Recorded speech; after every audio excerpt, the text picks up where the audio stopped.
Nassif, que eu comentei aqui já. Ele que é jornalista e é um cara que está em cima dessa questão lá feminista.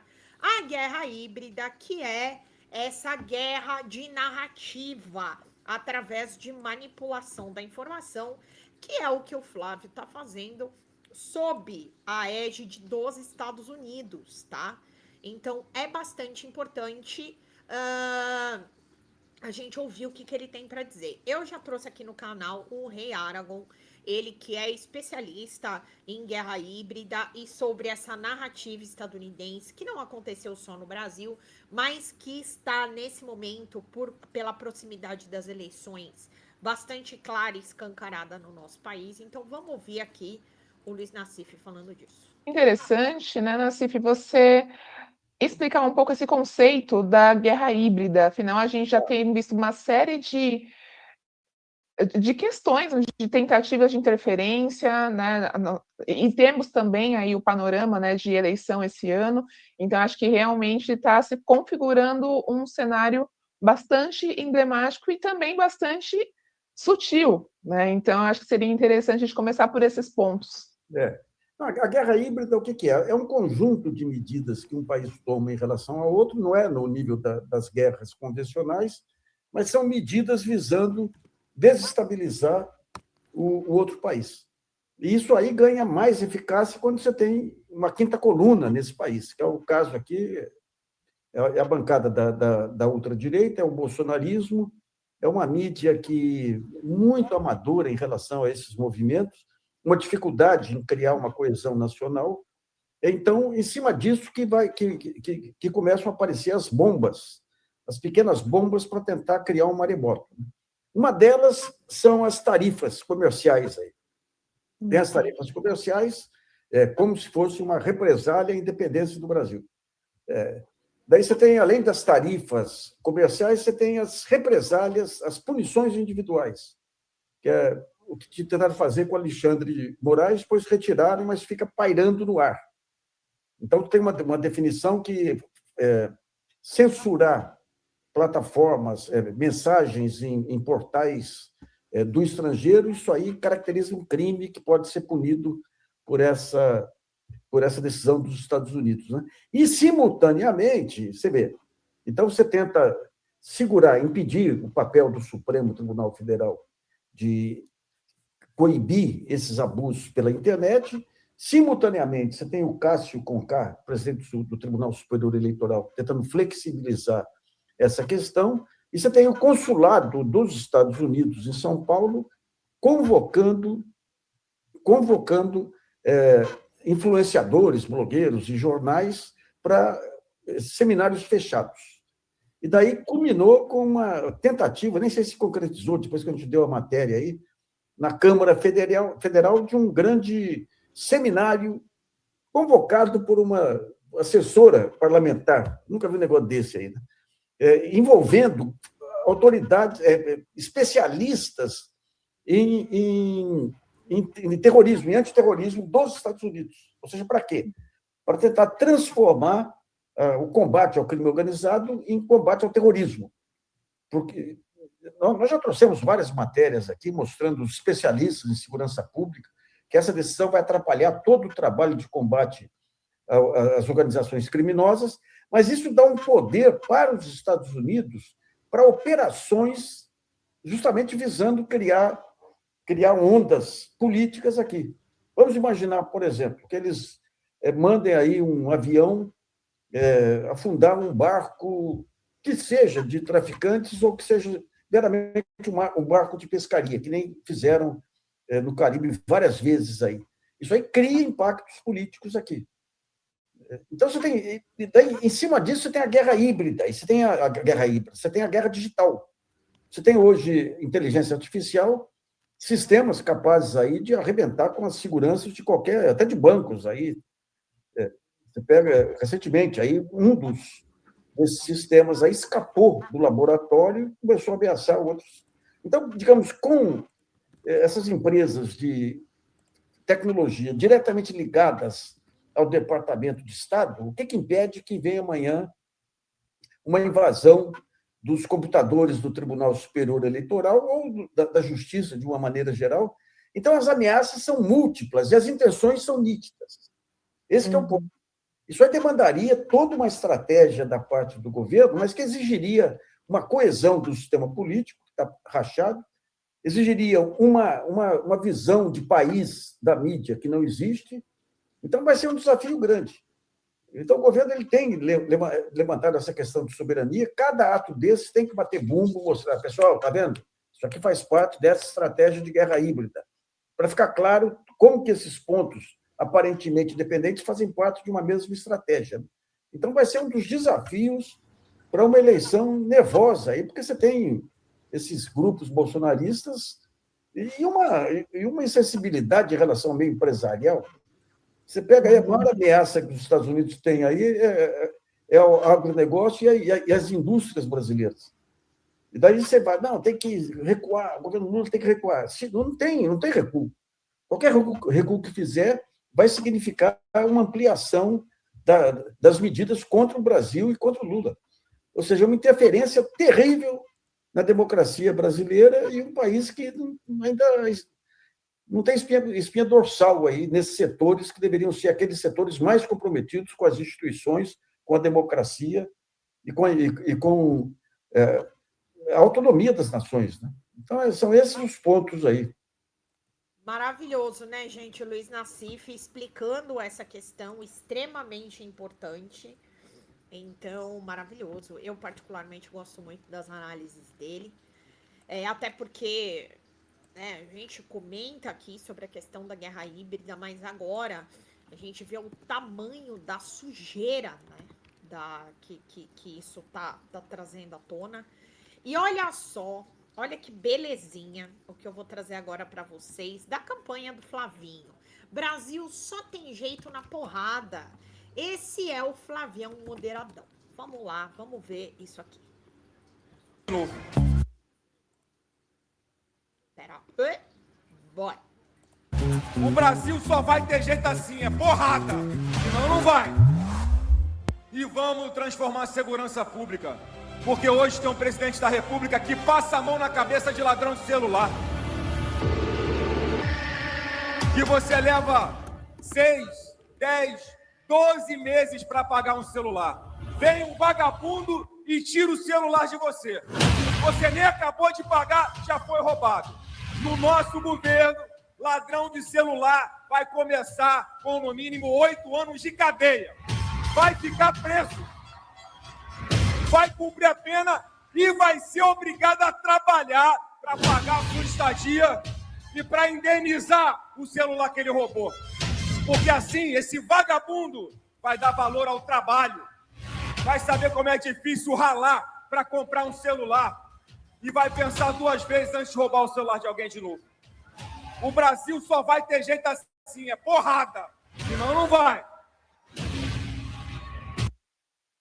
Ele é o moderadão, não é o moderadão? Não é aí, fazendo mais o que eles mais gostam de fazer? Populismo penal.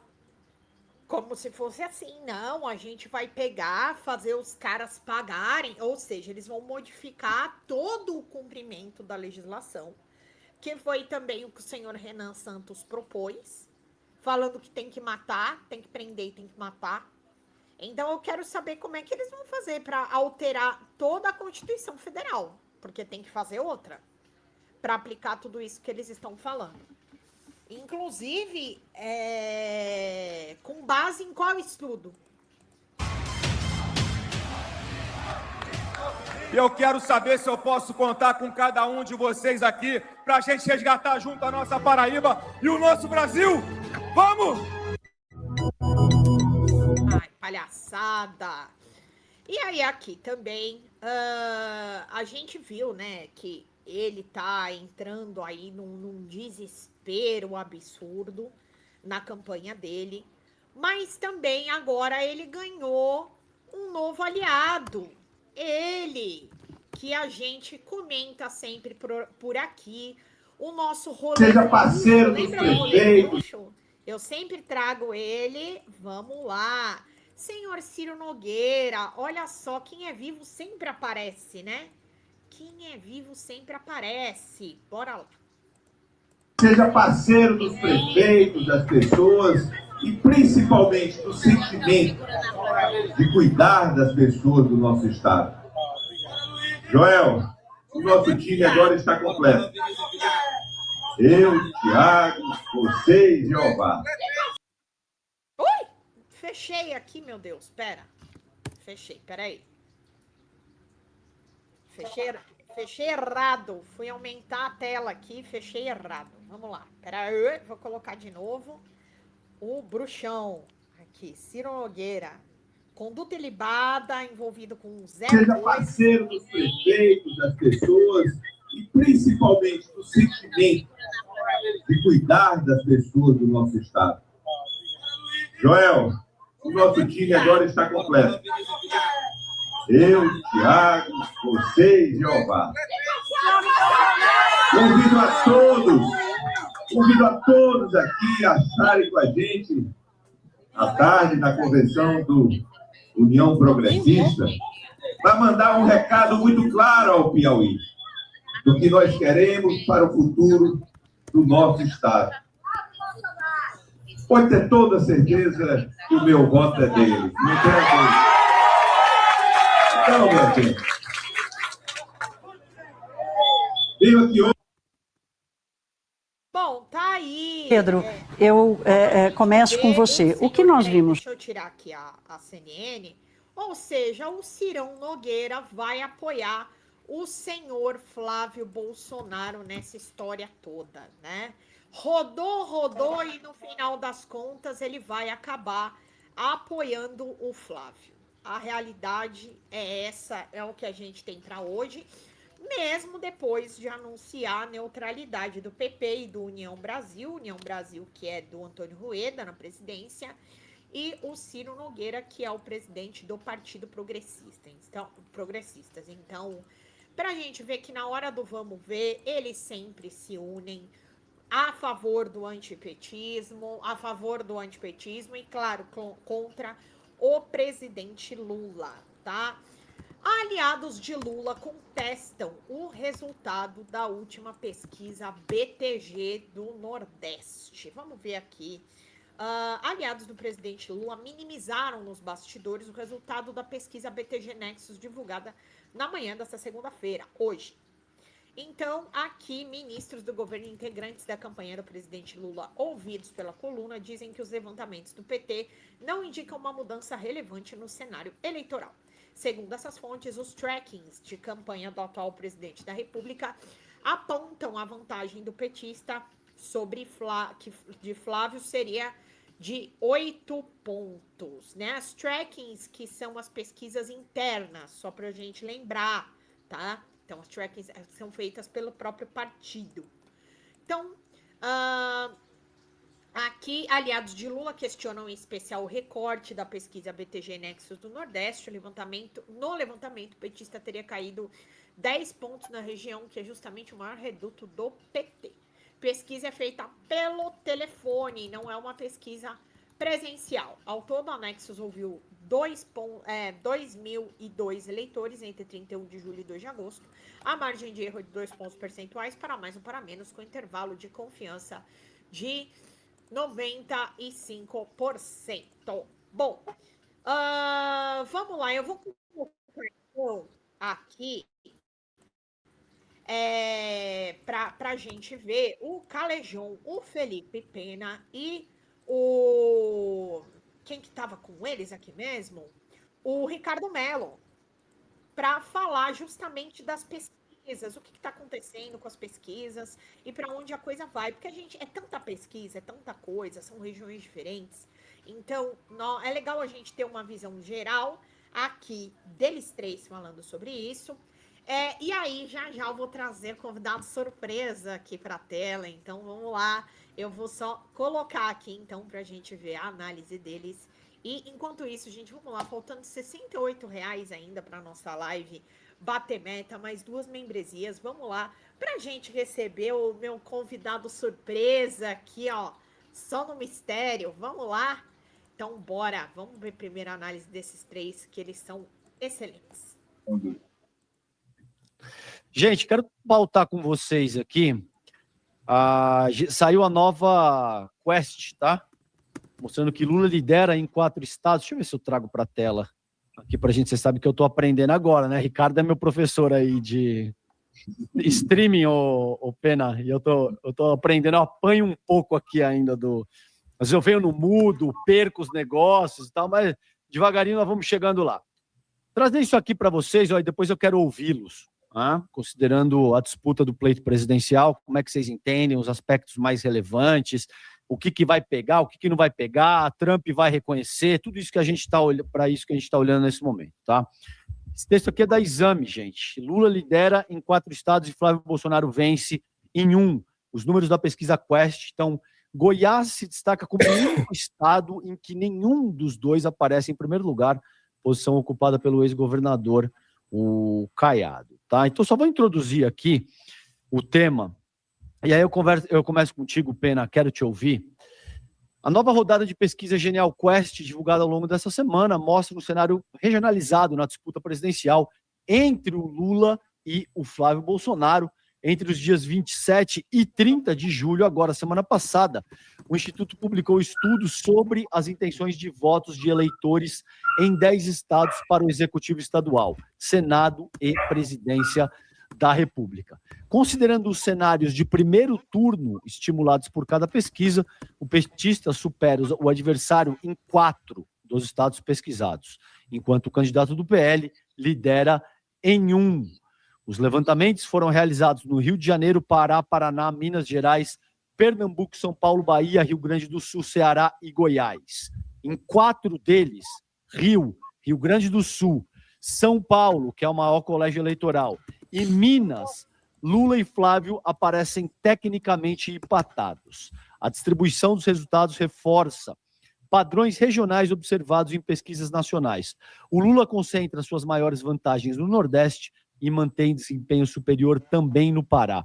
Já Flávio Bolsonaro obtém seus melhores resultados no Sul e em São Paulo, e em Goiás, como eu disse, se destaca como o único estado em que nenhum dos dois aparece em primeiro lugar. Essa posição fica com o Ronaldo Caiado, com 39% das intenções de voto na simulação do primeiro turno. Pena, o que você tira disso aí? Como é que você vê esse atual momento? Queria que você fizesse um arrazoado desse momento da disputa do pleito presidencial, cara. Só antes aqui de colocar a análise deles, o que eu acabei de ler para vocês, por isso que os aliados do presidente Lula discutiram esses números da pesquisa que eu coloquei para vocês, da BTG Nexus, porque justamente onde o Lula tem a maior capilaridade, o Lula ele acaba sendo preterido no Sul e no Sudeste, ou seja, São Paulo, Minas Gerais, Rio de Janeiro, Paraná, Santa Catarina, não preciso nem dizer para vocês, e Rio Grande do Sul. Mas justamente nessa região, da região Nordeste, ele ter caído 9, 10 pontos na pesquisa é de causar estranhamento, tanto que aqui eles estão fazendo a análise por todas as pesquisas que nós viemos acompanhando durante esses tempos. Então, não faz sentido... Eu vou tocar em 2 pontos. Vou tocar no ponto dessa pesquisa e no segundo ponto da possibilidade de interferência americana, como você mencionou, que eu acho que pode mudar muita coisa. Se você me permite, vou fazer uma divisão. Então, o primeiro ponto. Se a gente tomar todos os resultados do segundo turno da eleição entre Jair Bolsonaro e Lula, e pegar esse resultado da Quest, principalmente no segundo turno, entre o Flávio e o Lula, a gente vê um grande avanço do Lula. Um grande avanço. Oi, gente, eu sou a Sara Miranda do Folha TV. Eu tô aqui para agradecer sua presença no nosso canal e pedir para você continuar apoiando o nosso jornalismo progressista independente, que precisa muito da sua ajuda. A primeira coisa, se você não está inscrito no nosso canal, já faz isso agora e receba as notificações das nossas lives. Além disso, você pode acompanhar toda a nossa programação durante a semana. Também tem outras formas de você continuar nos apoiando financeiramente. Uma delas é pelo Pix, folhademocrata@gmail.com. Também temos o Apoia-se /Folha TV, onde você faz contribuições mensais e recorrentes e nos ajuda muito. Além disso, você pode se tornar membro do nosso canal. Clica lá no YouTube em tornar-se membro, veja qual é o pacote que melhor cabe no seu bolso e fique mais pertinho da gente, inclusive em um grupo de WhatsApp com toda a nossa equipe com quem você pode interagir. Apoiar um canal progressista também é uma forma de militância. Então fica aqui com a gente, apoia o Folha TV, eu te vejo nas próximas lives. Beijo, até mais!